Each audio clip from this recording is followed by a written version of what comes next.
안녕하세요. 메리 크리스마스! 만나면 즐거운 메리 성형외과 홍성택 원장입니다.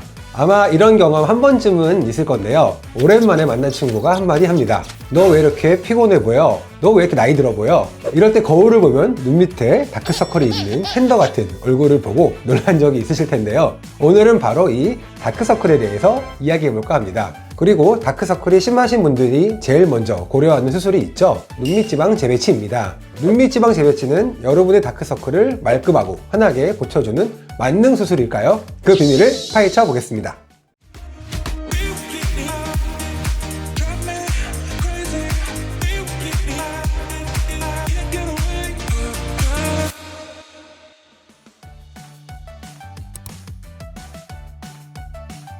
눈밑지방 재배치 수술은 다크서클을 없애주는 수술로 굉장히 유명하죠. 특히 연예인 박명수 씨, 전현무 씨가 눈밑지방 재배치를 한 뒤에 훨씬 말끔하고 어려 보이는 모습을 보여서 더욱더 관심을 받았던 수술이었던 것 같습니다. 하지만 이런 수술의 유명세에 비해서 이 수술에 대해서 자세히 알고 계시는 분은 그다지 많지는 않은 느낌입니다. 다크서클은 다양한 원인이 있으며 대부분 여러 원인들이 복합성으로 존재하기 때문에 단순히 눈밑지방 재배치 수술만으로는 완전히 해결되지 않는 경우가 많습니다. 다크서클의 원인은 크게 세 가지 정도로 볼 수 있습니다. 첫 번째는 색소 침착.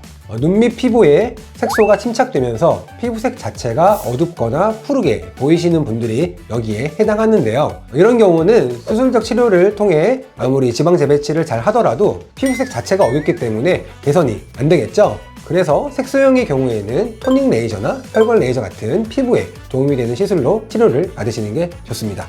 다만 일부 색소형의 경우에서는 미세 지방 이식이나 눈밑 지방 재배치를 통해서 혈관을 가릴 수 있는 경우도 있기 때문에 전문의와 상담을 하시는 게 좋겠습니다. 두 번째는 눈밑고랑의 꺼짐입니다. 노화가 진행되면서 꺼지기도 하고 선천적으로도 생길 수 있는데요. 우리 아나라고 하죠. 해골에서 보이는 이렇게 눈 부분이 있는데 이 아나와 눈밑 주변의 근육, 분포, 움직임, 그리고 피부의 두께 등이 복합적인 이유로 눈밑고랑이라고 불리는 눈밑 아래쪽 부분이 꺼져 보이시는 분들이 있습니다. 내가 눈밑이 꺼짐으로 인한 다크서클인지 확인할 수 있는 간단한 테스트가 있는데요. 이렇게 눈밑이 꺼졌을 경우 눈밑 아래쪽을 손가락으로 눌러서 위쪽으로 이동시켜 보면은 꺼진 부분이 채워지면서 다크서클이 없어지는 분들이 있을 겁니다. 꺼짐으로 인해서 다크서클이 생겼기 때문에 꺼진 부분을 채워줌으로써 다크서클을 개선시킬 수 있습니다. 만약 지방 돌출도 같이 있는 경우라면 눈밑 지방 재배치 수술을 이용해서 개선하면 더욱 효과가 좋습니다. 마지막은 가장 많은 원인인 눈밑 지방 돌출입니다. 애교 아래부터 눈밑고랑까지 지방이 튀어나와서 눈밑고랑도 꺼져 보이고 더 그늘져 보이는 가장 많은 유형이고요. 나이가 들수록 눈밑 지방이 불룩하게 튀어나오는 이유는 눈 밑에 있는 아나지방이 위치한 곳에 이 지방을 단단히 붙잡아주고 있는 경막이라는 것이 있는데 이 경막이 약해지면서 지방이 슬슬 밀려 나오기 때문입니다. 경막이 약해지는 것은 노화 과정에서 잘 일어나므로 40에서 50대가 넘어가면서 생기게 되고 선천적으로도 약하시는 분들은 20, 30대부터 나타나기 시작합니다. 이렇게 돌출된 지방은 제거하거나 재배치하는 방법으로 개선할 수가 있습니다. 다만 최근에는 지방을 제거하기보다는 재배치를 더욱 선호하는데요. 이는 지방을 제거하게 되면 눈밑이 더 꺼져 보이는 경우가 있어서입니다. 대부분의 원인들이 복합적으로 있기 때문에 한 가지 치료만이 아닌 복합적인 치료를 통해서 다크서클을 접근해야 됩니다. 눈 밑에는 세 구획의 지방, 좀 더 쉽게 표현하자면 지방 주머니가 있습니다. 이 세 곳의 지방 주머니에서 얼굴 전체의 밸런스를 고려하여 적당량의 지방을 제거하고 잘 배치해 주는 것이 눈밑 지방 재배치 수술의 가장 중요한 부분입니다. 눈밑 지방 재배치는 눈 안쪽으로 절개하는 결막 절개법과 피부를 절개해서 들어가는 하안검 성형술로 크게 나눌 수가 있는데요. 방법의 차이에 대해서는 제가 다음 시간에 자세히 설명드리도록 하겠습니다.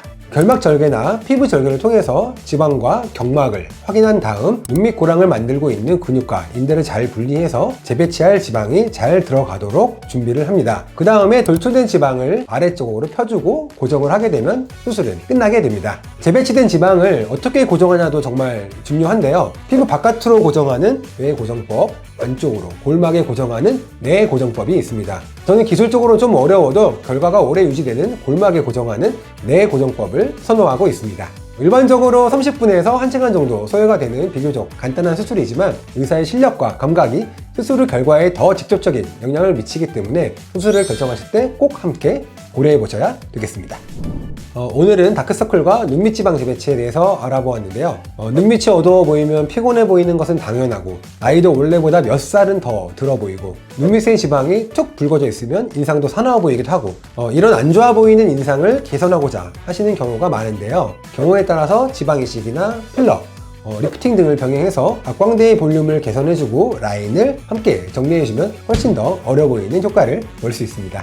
다크서클에 대해 더 궁금한 부분이 있으시면 언제든지 댓글 남겨주시고요. 재미있게 보셨으면 구독, 좋아요 부탁드리겠습니다. 저는 다음에 더 재미있고 유익한 영상으로 다시 찾아뵙겠습니다. 감사합니다. 안녕.